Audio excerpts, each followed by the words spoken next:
Vamos agora iniciar o nosso estudo dessa manhã. Nós estamos entrando no estudo do 10º mandamento. Nós estamos na pergunta 79. Pergunta 79 pergunta o seguinte: qual é o 10º mandamento? Êxodo, capítulo 20, verso 17. Êxodo, capítulo 20, verso 17.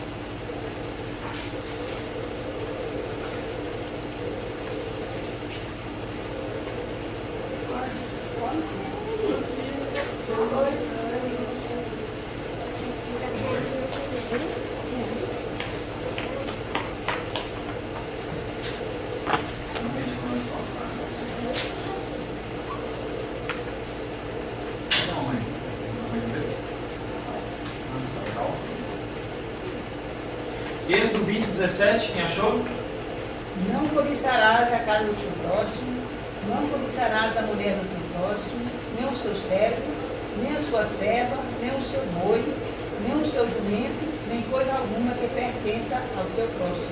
Não cobiçarás a casa do teu próximo, não desejarás a sua mulher, nem o seu servo, nem a sua serva, nem o seu boi, nem o seu jumento, nem coisa alguma que lhe pertença.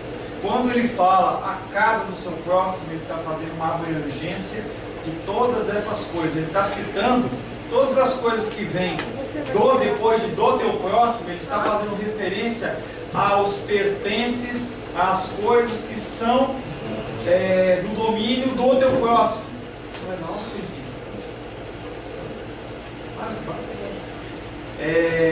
Todas as coisas que são precedentes nesse texto ao teu próximo, ele está falando sobre todas as coisas que fazem parte do domínio do próximo. Pode ir,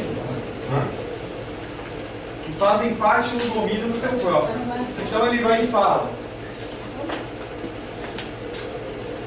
Ele vem e fala da mulher.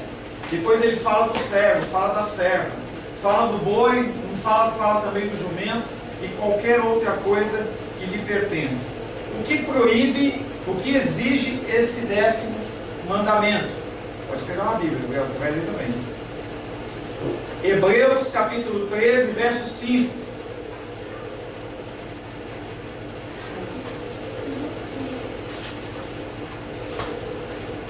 Hebreus capítulo 13, verso 5.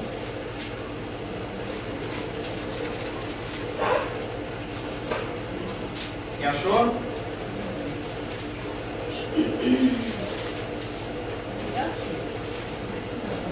Não seja o vosso proceder inspirado pelo amor ao dinheiro. Contentai-vos com o que tendes, pois o próprio Senhor disse: não, eu não te deixarei, não te abandonarei. Seja a vossa vida sem avareza. O que é avareza? O que é avareza, gente? Burrinha, mão de vaca. Aquele homem que pula na piscina com um sorrisal na mão, sai do outro lado e o sorrisal está sequinho. É burrinha, é avarento, é uma pessoa que não compartilha. Entenda que uma coisa é a visão do Antigo Testamento pelo Antigo Testamento e outra coisa é o Antigo Testamento na visão do Novo Testamento, na visão da graça. E a gente já tem falado sobre isso, ontem nós falamos e eu volto a falar. Se você mentia, não basta você deixar de mentir, você tem que falar a verdade. Se você roubava, você não só tem que parar de roubar, mas tem que trabalhar para ajudar os outros. E aqui nesse mandamento que fala a gente não cobiçar, é apresentado no livro de Hebreus, o primeiro texto é para você não ser mão de vaca, não ser avarento, ou seja, você não pode olhar para os seus bens, para as suas posses, como se elas fossem suas. Pastor, mas eu que trabalhei, eu mereço, eu tenho direito, é eu que conquistei tudo isso. Se você tem esse tipo de pensamento no coração, você está enganado. Tudo foi concedido pelo Senhor, você apenas foi uma ferramenta, foi apenas um instrumento. E em Hebreus capítulo 13, verso 5, diz: seja a vossa vida sem avareza. Você não pode ficar preso aos bens. Em contrapartida, você também tem que ser uma pessoa que administra bem os seus bens. Você não pode despender eles de qualquer maneira, dar para qualquer coisa, mas você tem que administrar de uma maneira correta. Mas você não pode olhar aquilo como apenas uma satisfação dos seus próprios desejos. Tiago diz que a gente pede e não recebe, porque a gente pede mal, porque a gente pede apenas para satisfazer os desejos dos nossos corações. Seja a vossa vida sem avareza. E aí ele entra falando: contentai-vos com as coisas que tendes. Porque ele tem dito: de maneira nenhuma, de maneira alguma te deixarei, nunca jamais te abandonarei. Por que a gente reclama tanto? Por que a gente reclama tanto das coisas que a gente tem? Se você tem um carro, você tem aquele desejo aí, entenda a motivação do coração. Não é erro você melhorar de vida. Ninguém está falando isso. O Senhor não fala isso. Pelo contrário, o Senhor espera e Ele exige que você seja o melhor. Se você vê o caso de Daniel, ele era excelente. Nós temos que ser excelentes nas coisas que nós fazemos. Nós temos que buscar o melhor. Você tem que buscar ter o melhor carro, a melhor casa, o melhor emprego. É obrigação sua ser o melhor no sentido de tentar ser um excelente. Mas a partir do momento em que você coloca isso como meta na sua vida, aí você começa a mudar a motivação. O nome do Senhor não é glorificado, mas apenas o seu nome é glorificado. O teu nome ele é exaltado. As pessoas gostam de holofote. As pessoas que escrevem livro fazem questão de dar autógrafo nos livros. As pessoas que fazem filmes ou executam contratos brilhantes, eles gostam de aparecer nas fotos dando mãos, de mãos dadas. A gente vê bastante agora nos políticos, os caras de mão dada, fui eu que consegui. Você olha nos políticos, fui eu que fiz, eu que implantei tal coisa. Eu vi uma propaganda do político esses dias aí aqui no Guará. Eu implantei uma pista de aeromodelismo de nível internacional. O que o povo está preocupado com isso? A maioria não coloca gasolina nem no carro, nem tem carro. Acho que o cara está preocupado com um aviãozinho de aeromodelo. Mas o foco... Muitas vezes não sabe nem o que é. Nem sabe o que é. Mas o foco ali é o quê? O meu engrandecimento.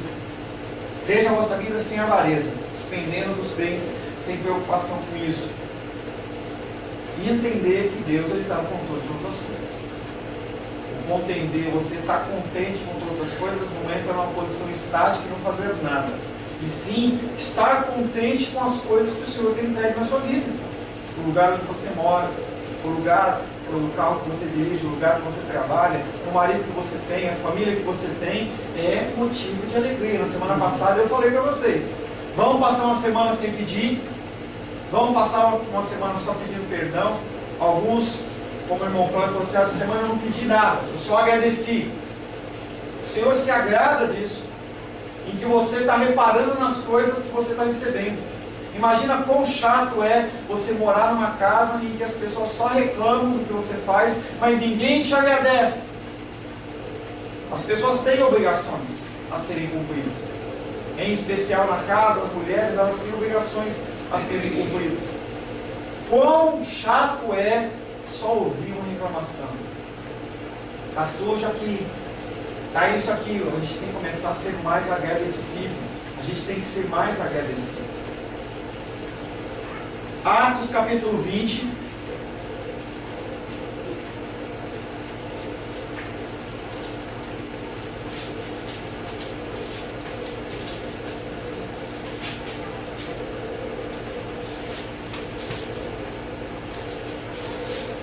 Atos capítulo 20, versos 33 até 35. Leia, Claudinho. 20. Atos capítulo 20, versos 33 a 35. Tenho-vos mostrado em tudo que, trabalhando assim, é necessário auxiliar os enfermos e recordar as palavras do Senhor Jesus que disse. Mas certo. Atos 20?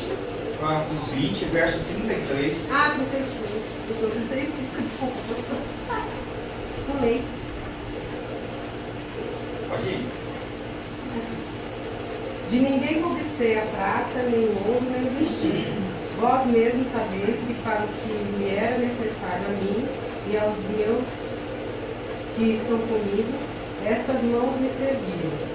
Tenho-vos mostrado em tudo que, trabalhando assim, é necessário auxiliar os enfermos e recordar as palavras do Senhor Jesus que disse: mais bem-aventurado é dar do que receber.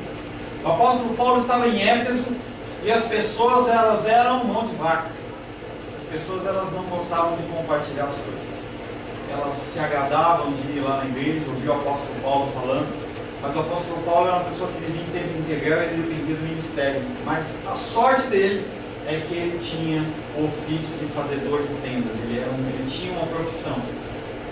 E aí ele fala nesse momento aqui, nesse verso 33 em diante: e ninguém cobiceis prata nem ouro nem vestes, vós mesmos sabeis que essas mãos serviram para o que era necessário a mim e os que estavam comigo. Ele está dando uma cutucada desse povo, falando assim: gente, vocês estão olhando para os seus bens com avareza. Quem me alimentou, quem cuidou de mim e da equipe que estava comigo, foi o meu trabalho. Tenho-vos mostrado que em tudo, trabalhando assim, é mistério socorrer. Vocês precisam despender dos seus trabalhos, da sua remuneração, para ajudar aqueles que necessitam. Aí você vai perguntar: pastor, o que tem a ver isso com o 10º mandamento, que é não cobiçar? Gente, tem tudo a ver.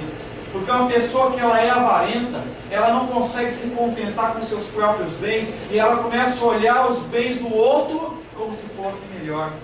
A grama verde é sempre mais verde no gramado do vizinho. A pessoa começa a olhar para a esposa do outro lado, fala assim: não, essa esposa é legal, essa esposa conversa, essa esposa faz isso, a minha não, a minha só reclama.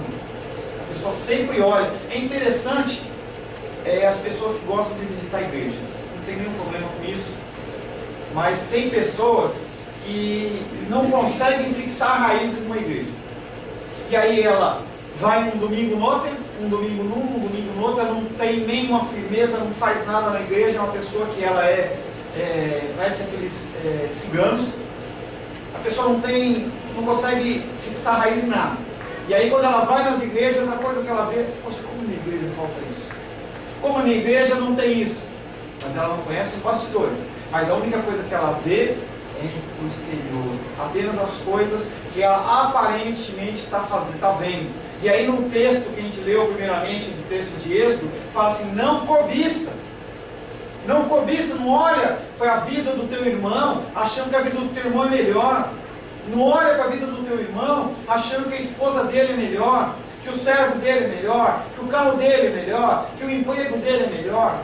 Eu confesso para os irmãos, às vezes dá isso no nosso coração.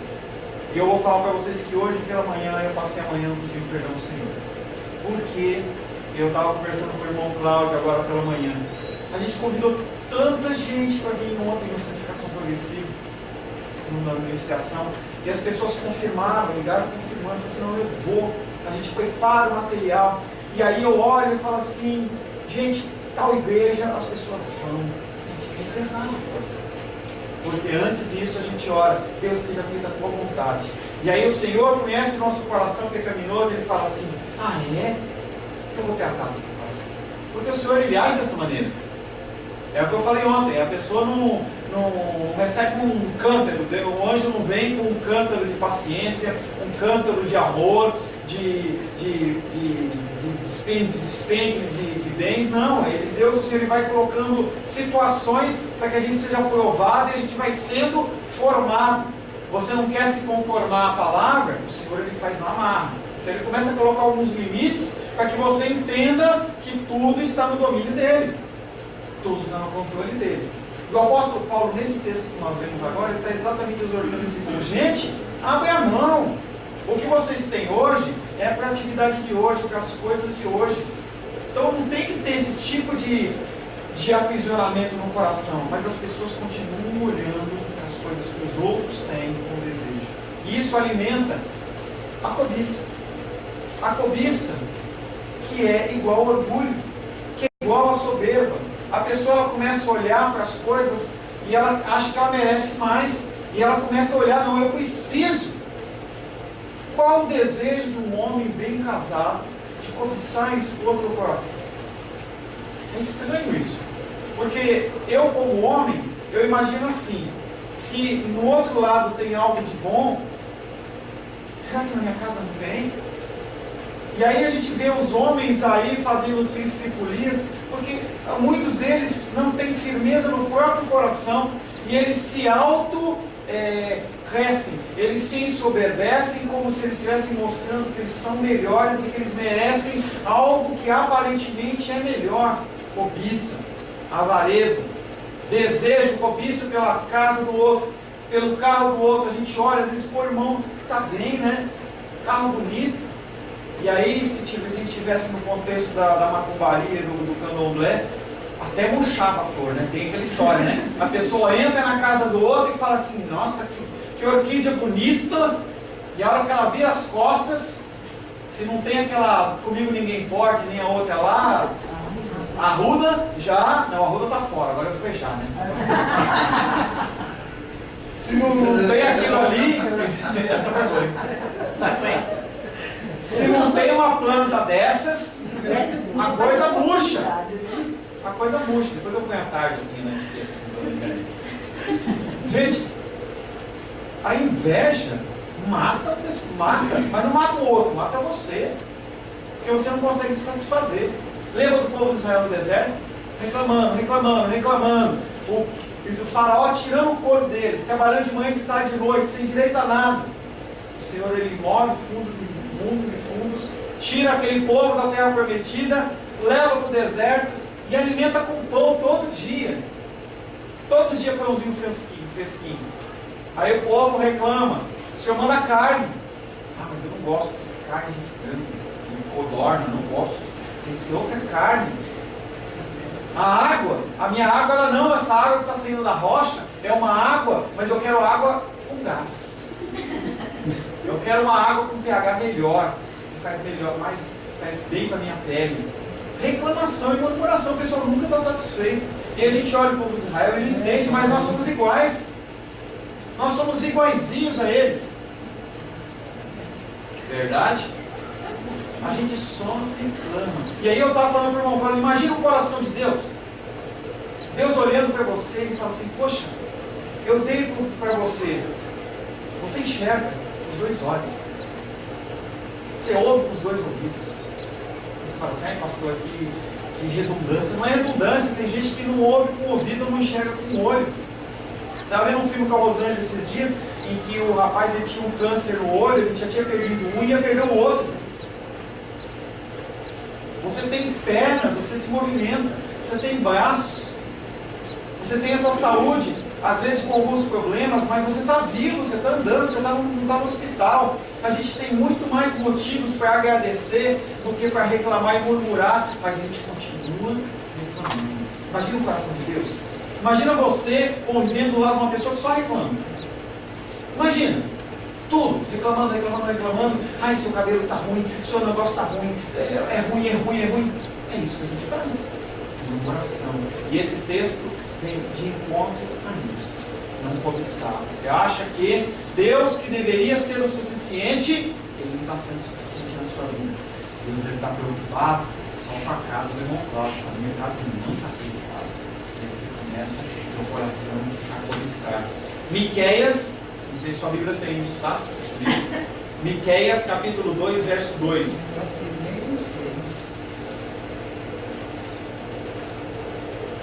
Uma dica para você, tá? Depois de Jonas. Miqueias 2, verso 2. 2:2.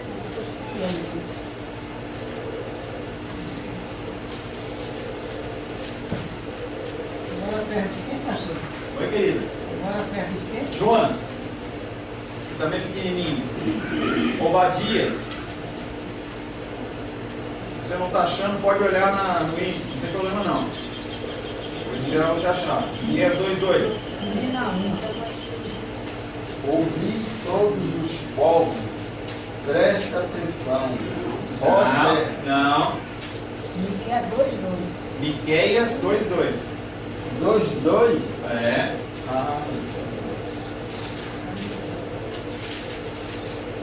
E a cobiça, campos e os arrebatam em casas e as tomam, assim fazem violência a um homem e a sua casa, a uma pessoa e a sua herança.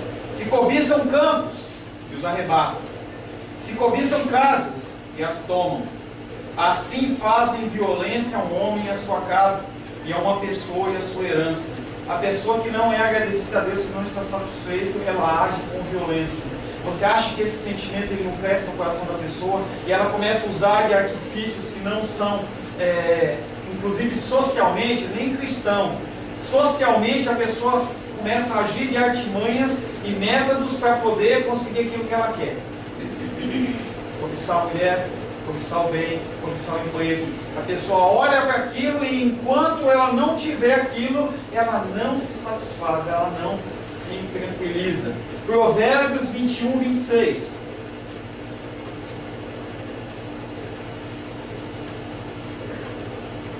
Tá 21, 26.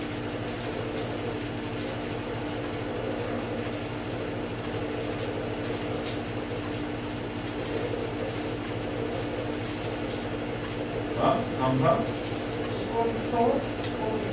Cobiça todo dia, mas o justo dá e nada retém. A pessoa que ela tem a cobiça no coração, e é diferente de ambição, a cobiça gera no coração da pessoa um desejo de que enquanto ela não conseguir aquilo, ela não vive. A gente vê pessoas assim. Às vezes por coisas maiores, às vezes por uma coisa como um sapato.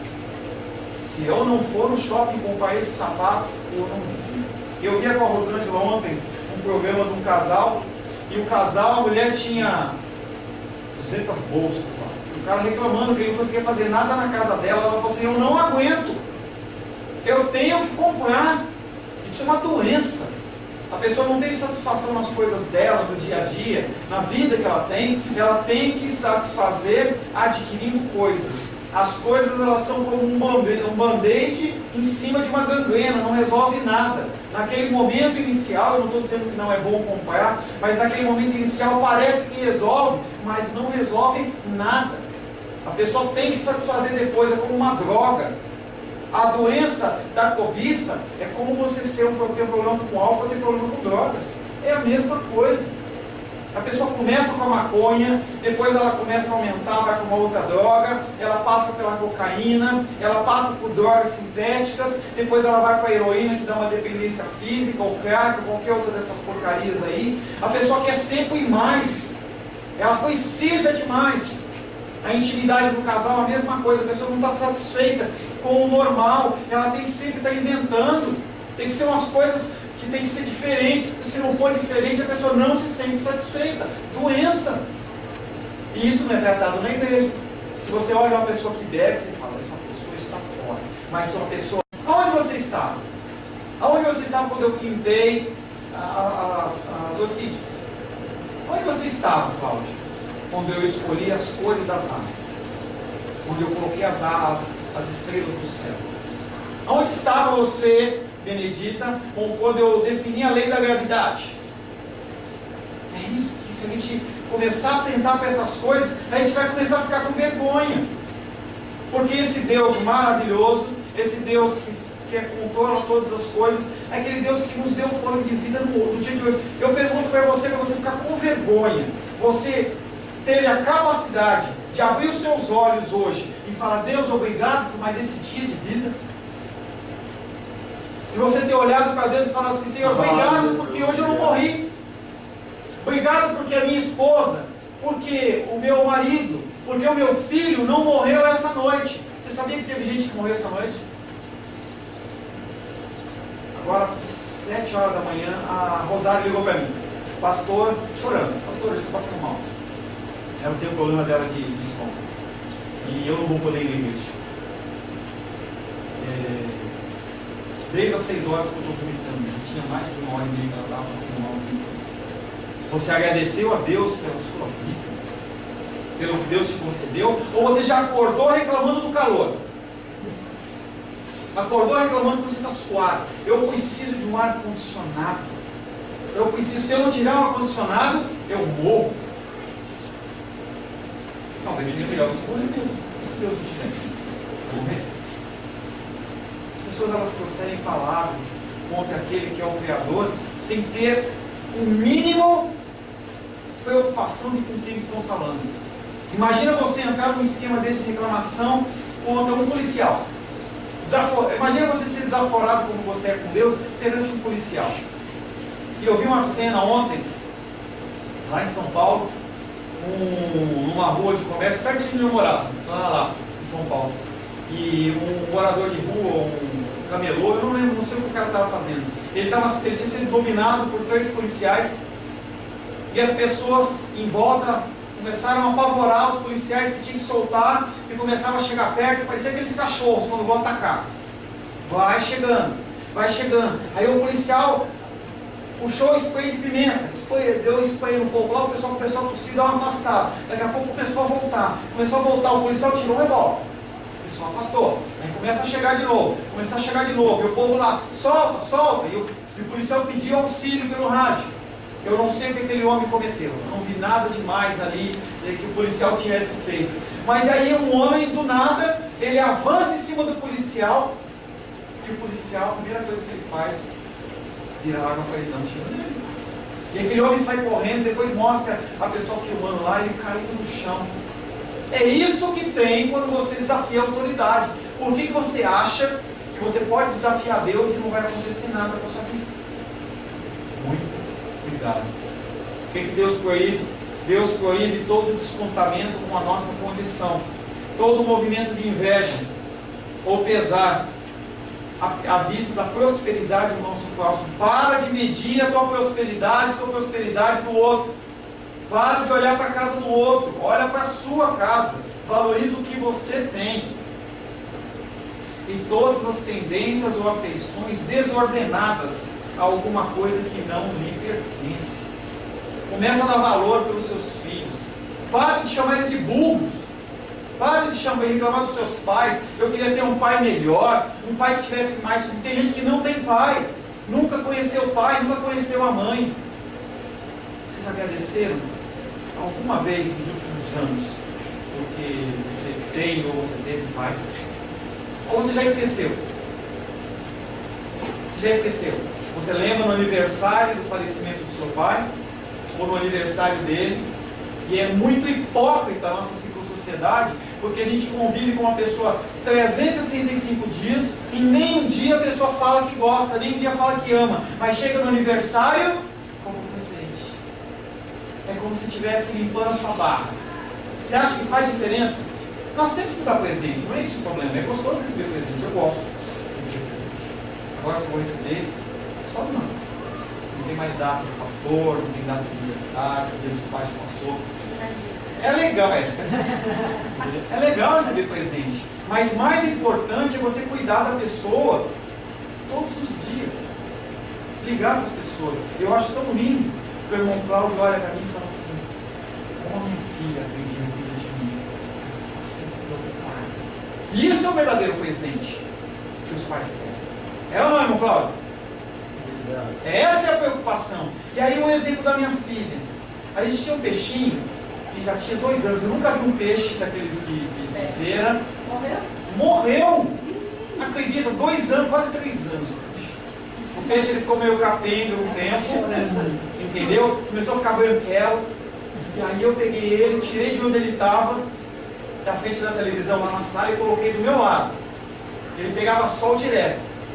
E aí eu conversava com ele, brincava com o peixe, parece uma luta. Aumentei a dose de comida para ele de 3 bolinhas para 4 bolinhas. Eu sei que ele deu uma refortalecida, ele não nadava mais de lado, ele só nadava para cima e para baixo. Estava correndo.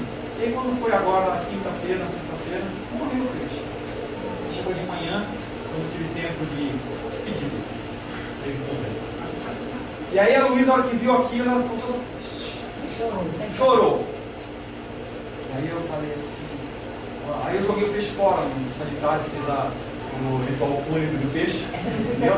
E apertei a Deca e ela, levou ele embora.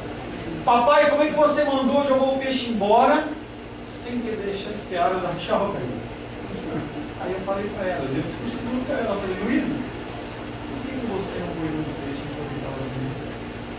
Por que você não dava comida para ele? Não chegar em casa. Entendeu? A gente olha para a coisa e depois que a gente perde, a gente dá valor. Então, o dia que você amar é hoje. O O dia de você declarar o amor é hoje. E não ficar cobiçando as coisas do próximo. Só para finalizar, não cobiçarás a casa do teu próximo, o peixe do teu próximo, a mulher do teu próximo, o servo, a serva, o boi, o jumento, o videogame. Eu tenho só um Xbox, o que é que você tem? Qual que você tem, Gabriel? Normal, né? Você não pode cobiçar o Xbox do irmão, do amigo. A gente tem que estar satisfeito com o que a gente tem. E esperar que o Senhor ele possa nos conceder o melhor. Amém? Queridos, 10 minutos de intervalo. Deus abençoe.